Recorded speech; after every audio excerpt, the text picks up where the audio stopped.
مسلم league نون کے رہنما طلال چودھری کا کہنا ہے کہ اگر بی ایل اے پاکستان سے باہر بیٹھ کر تحریک انصاف جیسی کیمپین چلائے تو وہ غدار ہے، لیکن اگر تحریک انصاف وہی کام کرے، پاکستان کے خلاف لابنگ کرے، پاکستانی اداروں پر حملہ کرے تو وہ محب وطن اور انقلابی بن جاتے ہیں۔ انہوں نے مزید کہا کہ پاکستان کے اندر ٹی ٹی پی اور پاکستان سے باہر پی ٹی آئی حملہ آور ہے۔ کیا طلال چودھری کا یہ بیان درست ہے مظہر صاحب؟ نہیں، بالکل درست نہیں ہے۔ دونوں کی بالکل ایک الگ الگ آرگنائزیشنل اسٹرکچر ہے۔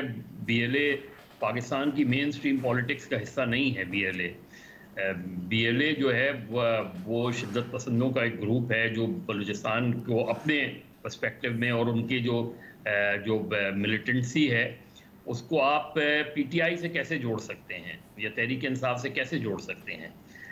تو میرا خیال ہے اب تو مسئلہ یہ ہے کہ طلال چودھری صاحب یا اور دیگر لوگ اس طرح کے اسٹیٹمنٹ ضرور دیتے ہیں، لیکن بی ایل اے کا کمپیریزن پی ٹی آئی سے کرنا بالکل بنتا نہیں ہے۔ بے نظیر، آپ کا کامنٹ؟ بالکل مظہر صاحب صحیح کہہ رہے ہیں۔ مبشر دیکھیں، پی ٹی آئی نے کچھ ایسے فیصلے کیے ہیں جو میرے خیال سے غلط ہیں، جیسے آئی ایم ایف کو خط لکھنا، وہ جی ایس پی پلس والی چیز جو بعد میں انہوں نے کہا ہم نے نہیں کی۔ بس سب کو پتا ہے کہ ان کے بہت سے لوگ جو تھے ان کے وہ پٹیشن کو پروموٹ کر رہے تھے۔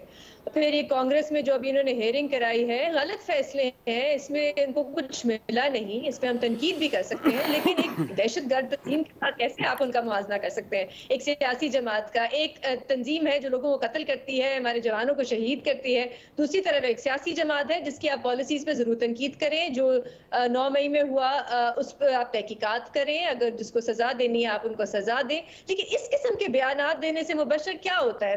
بس آپ کی معاشرے میں تقسیم بڑھتی ہے۔ اس قسم کی جو غداری کے سرٹیفکیٹ ہم لوگوں کو شوق ہے، ہم دیتے رہتے ہیں، کبھی کسی سے لے لیا، کبھی کسی کو دے دیا ہم نے اٹھا کے، تو بس یہ میرے خیال سے اس قسم کے بیانات دینے کی کوئی ضرورت نہیں ہے، اور ہماری ریاست کو اتنا انسیکیور نہیں ہونا چاہیے اور اتنا کمزور نہیں ہونا چاہیے کہ وہ تنقید بھی برداشت نہ کر سکے۔ بھٹی صاحب، تاریخ ہی بتاتی ہے کہ تاریخ کا سب سے بڑا سبق یہی ہے کہ تاریخ سے کبھی کسی نے سبق نہیں سیکھا، اور مجھے اپنے سیاستدانوں کے بارے میں تو یقین ہو گیا ہے کہ انہوں نے کبھی کوئی سبق نہیں سیکھنا۔ آج کل جو کچھ تحریک انصاف کے ساتھ ہو رہا ہے اس کو کم و بیش کر لیں، تھوڑا سا کم کر لیں، بلکہ آدھا کم کر لیں، بلکہ آدھے نہیں پونا کم کر لیں 2-4 کیسوں کے علاوہ۔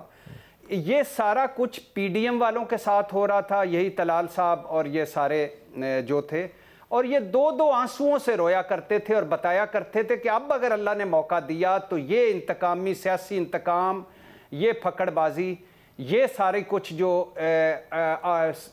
ریڈ لائن عبور کرنا، یہ ہم ختم کر دیں گے۔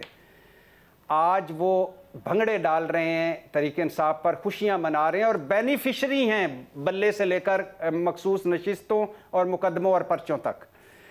طلال چودھری صاحب سے آخری بات پوچھنا یہ کہ آپ کو کیا ملا اس قول زرعی کا، یہ جو ابھی آپ نے کسی خوش آمد میں کہا ہو، کسی کی تعریف میں کہا ہو، کسی کو خوش کرنے کے میں کہا ہو؟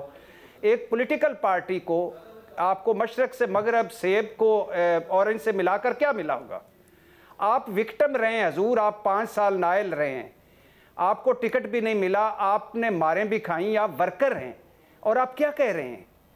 اس نفرت اور تقسیم کو کم کرو خدا کے لیے، ان جو سیاسی مخالفتیں ان کو ذاتی دشمنیوں میں نہ بدلو، اس ملک کا سوچو۔ وہ ڈونلڈ لو کے بیان پر اور جو آئی ایم ایف کو خط لکھا گیا پی ٹی آئی کی جانب سے، اس پہ راہے میں انہوں نے یہ بیان دیا۔ جی، اعلیٰ حضرت ڈونلڈ لو کو تو جو ہے اس میں تو ایک میرا خیال ہے کہ اگر انہوں نے اس بات پہ کہی تو پھر اوورسیز جو تحریک انصاف والے ہیں وہ بھی بی ایل اے شامل ہو گئے، اور پھر امریکہ بھی اس مذموم ایکٹیویٹی میں شامل ہو گیا۔ تو جہاں تک آئی ایم ایف کو خط لکھنے کی بات ہے تو اس کی ساروں نے مذمت کی ہے، لیکن یار خدا کے لیے کس کو کس سے ملا رہے ہیں؟ بس کر دیں سر۔